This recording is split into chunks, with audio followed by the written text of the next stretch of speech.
if the medical system had approached their job like we have approached substance use, we'd just wait for people to get sick, then we'd give them time, cost, and labor-intensive care.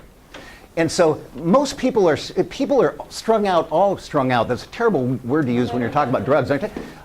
People are all across this continuum. Go ahead. Here's 100 green lights representing the US population. I'm sure there's at least one person in here who's OCD who is counting the dots. Okay? There are 100. Okay, guaranteed. Okay? And notice those are all green lights. So what we're going to start with is 100% of the US population, and we'll assume they're all just green lights. They're all okay.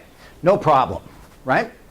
Out of that 100 at any one time, based on all the good epidemiological stuff we can find, based on Center for Disease Control data, all that kind of stuff, about 4% of the population at any one time is dependent, chronically or acutely ill with a substance use problem. Okay? So out of that 100, 4 people are really sick. Okay? And we have services for them, don't we? It's called treatment. Right? We send them out in the community, we send them to inpatient, outpatient, intensive outpatient, we give them groups and information, and we hang on to them for a year and we help them get better. 25% of the population is not dependent, but they're also not green light. No problem. They are using excessively. And they are at risk for psychosocial and healthcare problems related to their substance use choices. It can be as simple as, I drink on Thursday night and I'm late to work on Friday morning. Right? That's a psychosocial consequence. Doesn't mean I'm dependent, right? Maybe I smoke a reefer and 2 weeks later I have a job interview and they give me a UA. Okay? That's going to be a psychosocial consequence, right? Doesn't mean I'm dependent, but I have a consequence, a psychosocial result that's negative. This makes sense? So in this model, go ahead. What we have is more of a traditional stoplight, right? Instead of just red light, green light, we've now added a yellow light. So we have the low or no risk. It's about 71% of the population at any one time is low or no risk. And I'll go into explaining that a little more. About 25% are in that excessive range where they are at risk for psychosocial or healthcare problems. And then you have about 4% of the population who are really, truly ill with substance dependence. And of course, again, we look at the old model. We haven't done, what we did is we lumped all the yellow light people in with the green light people. That's what we've done historically, right? Because they're not sick, right? So what do we do for those people? Nothing. Right, okay? And the fact of it is, for people who choose to use substances, most people are low or no risk. That doesn't mean they're not drinking occasionally or from time to time or even every day. Okay? But they're low or no risk, and we know what that means, and we'll talk about it. But you've got 4% who are really, really sick.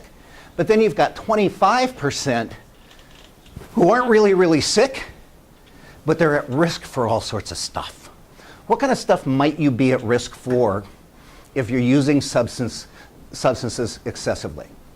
What do you think? In particular, think about adolescents. Get arrested. DUI is a great one. Trying out a pathway toward It could be, there could be gateway stuff, sure.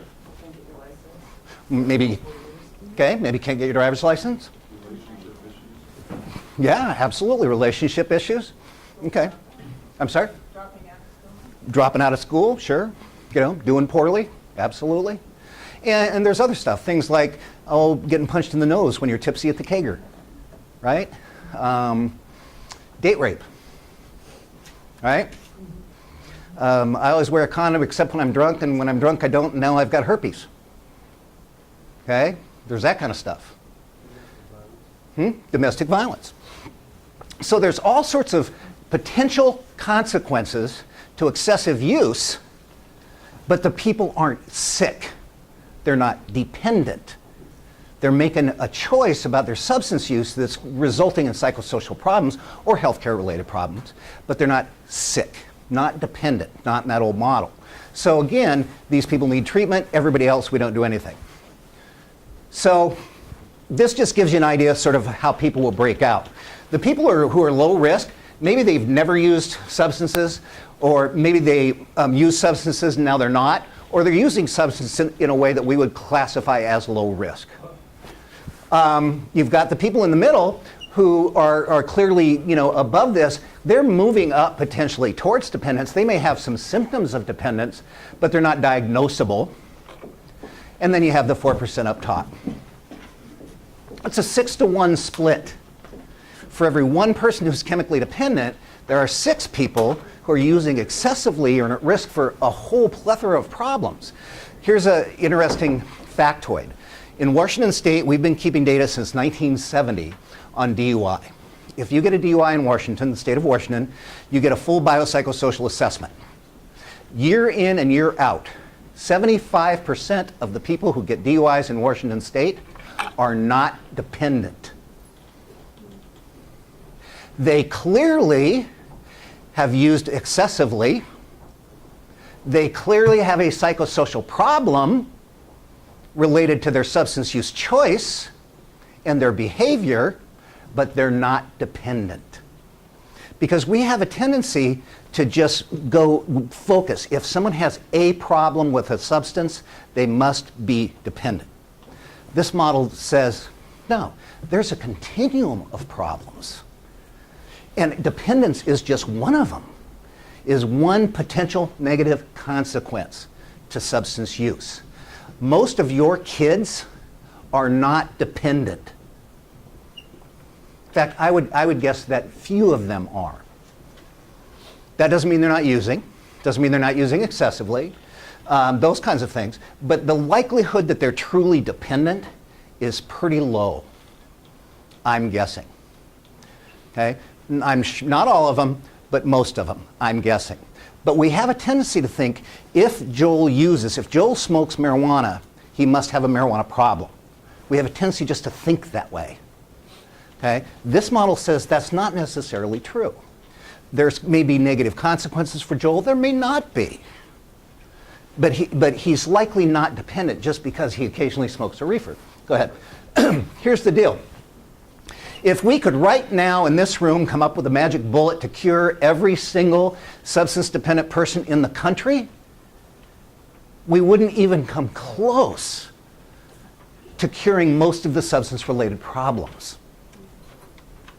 If we could cure the 4% that are really sick, what does that leave us?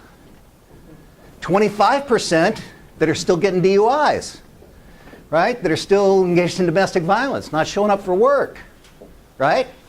And we've done nothing for those people. Remember, it's red light, green light system. You're either sick or you're not. So this is a new model that says, wait a minute. One of the risks of excessive use is dependence. But it's not the only risk. There's multiple other risks. It's at the far end of the risk continuum. You run the risk of becoming substance dependent if you use excessively, but you run the risk of encountering a number of other psychosocial or healthcare related issues, like showing up late for work or getting a DUI or whatever it is, okay? Even if you're not sick, quote unquote.